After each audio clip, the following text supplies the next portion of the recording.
David, how the hell are you?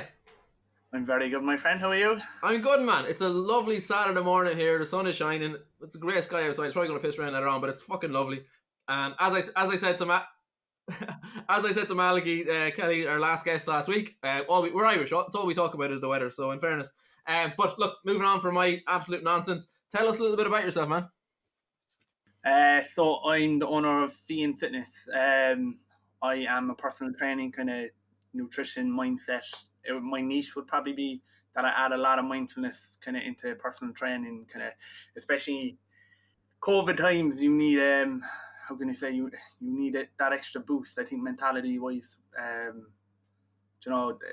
with the pick me up, people are so down and out at the moment. We haven't been able to kind of socialize and stuff like that. So really, I kind of, let's say, personal training wise and stuff like that, I like kind of being a bit more quirky than usual, if that makes sense. So, obviously I would train people and, you do the strength and conditioning and all that stuff, but I definitely think you're better to train and form a correct habit for a lifestyle than just go and do 6 sessions and Bob's your uncle and, the normal, usual kind of thing. I like to be different and kind of think, look, you have to add every single into your physical activity, your mindset, your nutrition. Because at the end of the day, your nutrition, whatever you eat, you are, I believe. Yeah, 100%. So, like you talked about being quirky, you talked about having the mindfulness in it. Where does that come from? How did you initially get into the industry? So, I was kind of lucky in a ways. When I was in secondary school, we got to do a good bit kind of work experience.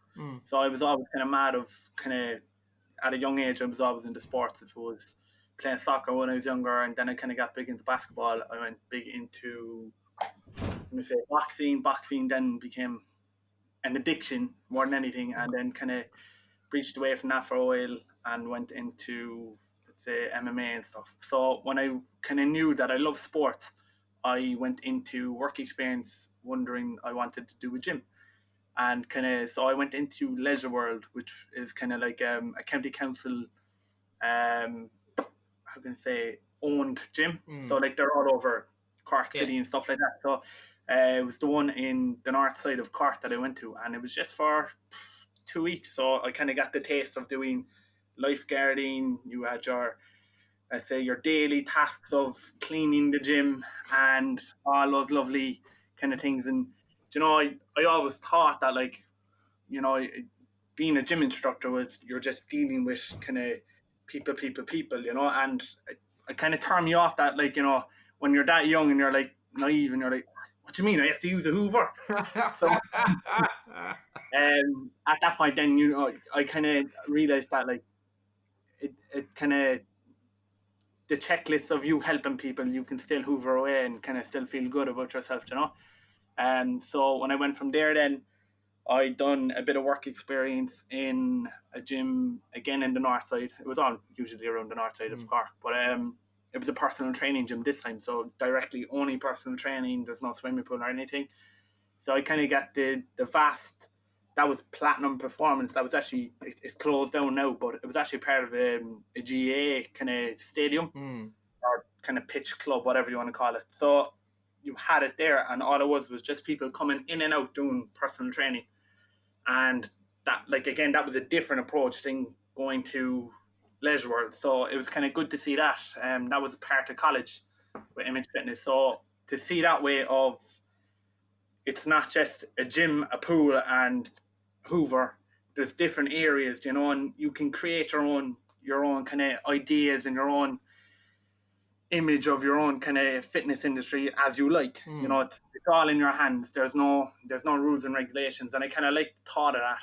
And it's especially, I'm not the type of person to have an ego and think I know it all, and that's what and you do get people obviously in the fitness industry that are the Joe Rogans of everywhere, like, so I kind of like the fact that every day you're learning. Every day is different. There's, in every gym, no matter what, like, you're going to meet the same people, but different situations with them going through that you're going to have to help physically wise, every other wise. I like the idea that not every day is the same. There's always going to be a challenge, and you just have to.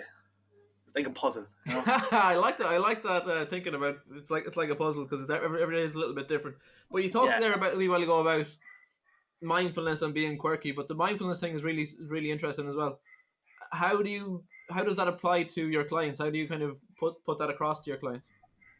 So like, especially let's say yesterday and today, we kind of got back and started doing personal training in the gym. You can see that a lot of people are anxious. You can see that like a lot of people are going to be, you know, kind of upbeat, hyper, and stuff like that. So people's food was out of place, and simple little tasks like mindful eating. Mindful eating will be put in kind of a form of habit, and it's very simple things that like, you know, put your phone away when you're eating, concentrate on what you're eating, and take your time.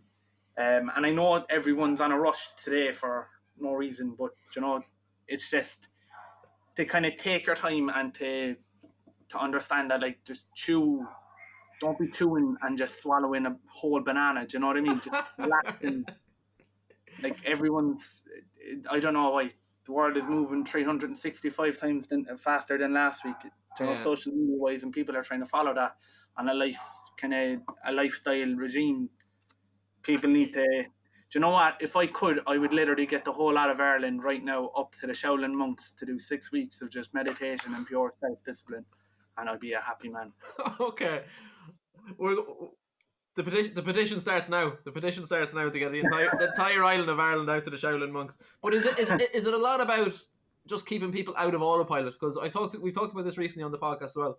When we make awful decisions when we're in autopilot, whether it's food, whether it's just lifestyle or whatever. When you're not mindfully and when you're not consciously making decisions, that's when you kind of make your bad decisions. Um, Definitely, and especially with a lot of people going into the gym, they're going into the gym these days with the term autopilot, going in and a lot of times not knowing what they're going in to do until you know there's no planning, there's no preparation, there's no. It's like training should be a relaxed. Um, I know obviously it's going to be intense and you know you're going to have your attention doing battle ropes and all that jazz, but mindful ways you should be concentrating on those exercises. You shouldn't be just lifting shoulder pressing onto the next machine or dumbbell or whatever. You know, you should be. Um, that's when injuries are made. That's when you're going to eventually down the line have to get a knee replacement, a hip replacement, because you're going to cause effects on that. You know, and that's why I think one of the best traits that we could ever have would be mindfulness and especially kind of rewinding it back a small bit more.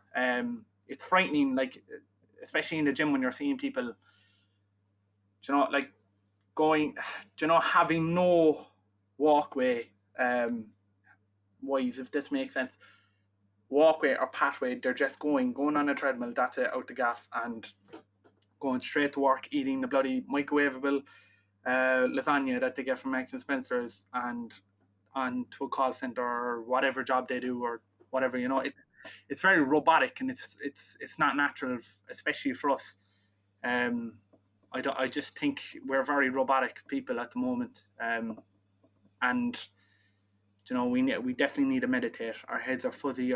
We're fried from social media ways. You know, you have a lot of mental health issues, and I definitely think it's because people don't know how to think for themselves. A lot of the times, they don't give themselves the times to relax, take a step back, and just chill the fuck out. But in terms of meditation, then, like, it's not something I practice. I've done very limited versions of it and tried my bit, and I have found benefits of it. But it's just never something that I've kind of stuck to. What benefits do you find out of it, and kind of what advice would you give to someone like myself in my position where it's something I'd like to try, but it's never something that I've kind of fully committed to, something I fully jumped into? Like meditation doesn't have to like forms of meditation could be reading a book. Like not necessarily has to be something that you're sitting down into a relaxed position and listening to Native American music. Not gonna lie, I do that every night, falling asleep, great crack. Um, but it's something that you know that brings down your stress level. To me, this is my own interpretation of it. That something that relaxes you and calms you, the environment that you're in, down completely. Now, working out is a form of meditation. If that's your place to go to, you can see that people get great release your endorphins. Is a great place. Praying, reading, listening to music. Like there's all different forms of meditation. I definitely do believe, like even for yourself, Andy, like you get such a great kick of doing podcasts and doing the gym advisors that can also be interpreted as a form of meditation. It's as whatever way to go, really. Like, but I would definitely keep your eyes open. Like you'd have to look at meditation because you can understand people won't like it. People won't like the ideology, I guess, of just sitting down thinking meditation is sitting on your ass, flat at the pancake and just breathing in and breathing out. No, it's a great way to do it if you like it that way. I can't do that consistently, not a hope. I would probably go insane by doing that.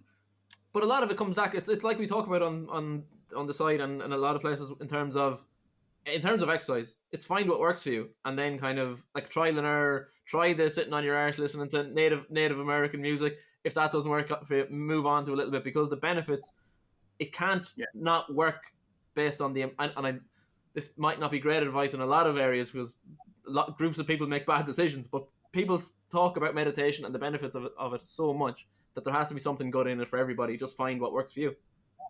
Exactly. So spot on. So in terms of what we kind of came here to talk about, actually, because we got on a bit of a tangent. I like it, but we got on a bit of a tangent. I put to you, David, a question during the week when we were talking about having this chat. It was an opinion that you might hear from people who are outside the industry, or people who've never had a personal trainer, or who haven't had bad experience with coaches and plans or whatever else. So my statement to you is, and come back to me and tell me what you think of this, is personal trainers have one program and they just copy and paste it for every client. What would you say to someone who kind of had that criticism of the industry of personal trainers in general? Have I seen it before? Yeah. Let's say, is it true? Do people do it? I can't speak for everyone, right? But let's say when I started in the fitness industry, when I was 18, 19, 18, I'd say, right? So have I seen it? Have I done it? I put my hand up. Ways of learning, and kind of, I can understand why people would think copy and paste. Every PT does it. It is probably the worst thing anyone could do. Wise, because every single body, anatomy and physiology wise, people react differently to everything. I definitely have seen it at the start. I did have a template. Let's say I would have a template where I would have, your warm up, your stretching, your warm up, your main workout, and then your cool down and stuff like that. I remember this conversation coming up when I was working in the Kingsley, and what I kind of started was that I remember sitting down, and it was about basically doing, when you have programs, clients, and how to deal with it properly. At the time, you made sure you do your blood pressure monitoring and stuff like that. But the way I would look at it is you have, well, the way it was explained to me, you have someone coming into you, right? It could be their first time in the gym. It could be their 100th time in the gym. They may have a positive experience and negative experience. You are now the person that's in control of what their body will do for the next 6, 8, 10, 12 weeks or whatever. So all that, and that, like, I don't actually think that we applaud ourselves that much, that we put that pressure on us, if that makes sense. You're literally, here's my body, help me. It is true, though. It is true in terms of trainers and everything else, coaches, all that sort of stuff.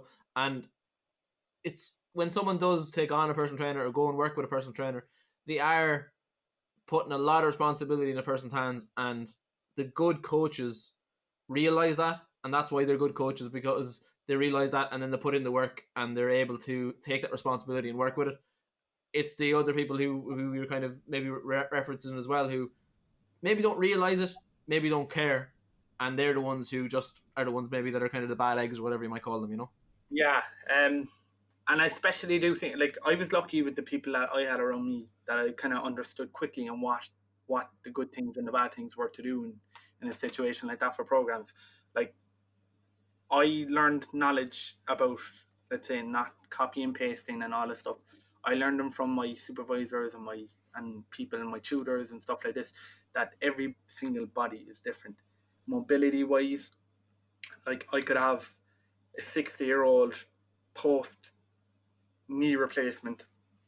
I'm not going to give him the same stuff that I had a GA player do. Mm. Do you know, like, and even that's a big kind of difference. But even the small ones, you have to think from the head to the bottom. And nowadays, you have to think internally as well, the way people are feeling, and you can't keep. Because I've seen people just constantly give out the same program and stuff like that. I'll be totally honest, I have, and it doesn't work out in the long run. You're creating a bad name for yourself, probably the gym that you work for, and if you're in it, if you're doing it that way because you're lazy and you can't create a program, you shouldn't be in the industry. And I know that's a very bold statement to make, but you have such a big responsibility for looking after that body, for looking after that person and their well-being, that if you're just going to give them the same as Mary, Joan and Joseph, then good luck, because in the long run, karma will probably come back and bite you in the ass, you know. We're back to the shout. We're back to the monks, are we? Look, no, my kind of opinion on it, and without, like I said, I'm not a personal trainer, not a coach, not something I've ever really done. I think if someone was upfront enough, or they knew that it was just a plan, and their expectations were, I just want to exercise, or I just want to, I want more movement in my life. A generic plan can maybe work for those people. But the problem is that when you're giving out a generic plan, there's also the level of expectations from that person. They're looking for, they want, talk about influences. We talked about them with Anthony Clavin a couple of weeks ago.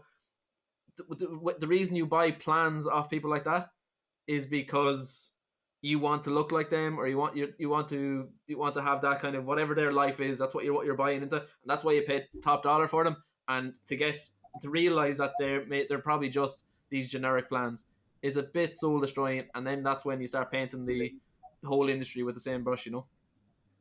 Very true. And like you can even see it on Instagram, where like you could be seeing, you know, how can you say, fitness models and stuff like that now selling my program. I actually bought one recently just to see what way. It was like €5, $5 or something. Some fella from Ireland, and I couldn't give that to any like that. It was so specific. It was so down to detail for himself. I couldn't do it. And like with me, like obviously I have some bit of knowledge in the fitness industry that I would understand that this wouldn't be good for my body, whereas it was for him. Yeah. You know, and it was like a scary kind of impact, and I was half tempted to bloody email him or something like that. Like, man, you shouldn't be selling this. This is for you.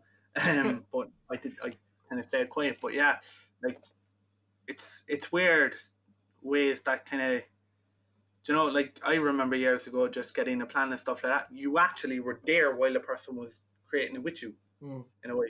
But you can't in today's society because you have so many people coming into a gym. It's so big, if that makes sense, you know, that like I think it's all down to the industry, let's say the college course that you do. Okay.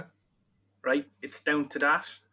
Them explaining it thoroughly. It's like you're going to secondary school. You don't, like, if you go to secondary school, you're not going to learn about mortgage, tax. I didn't anyway.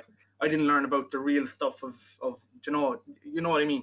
I think courses need to get nitty and gritty with a lot of, like, PTs doing personal training. I put savage hours outside the gym, if that makes sense. Like, you're only training someone for a half an hour to 45 minutes, but you're also setting a nutrition plan or advice and stuff like that, and that could take hour, 2 hours, because you have to do all the macros and stuff like that there is savage hours to put it. Oh yeah, it's like in some ways it's like being a teacher, in that they do 22 hours in a classroom, but it's everything outside of that we don't know about. We don't hear about the correcting, exactly. the planning, all that sort of stuff.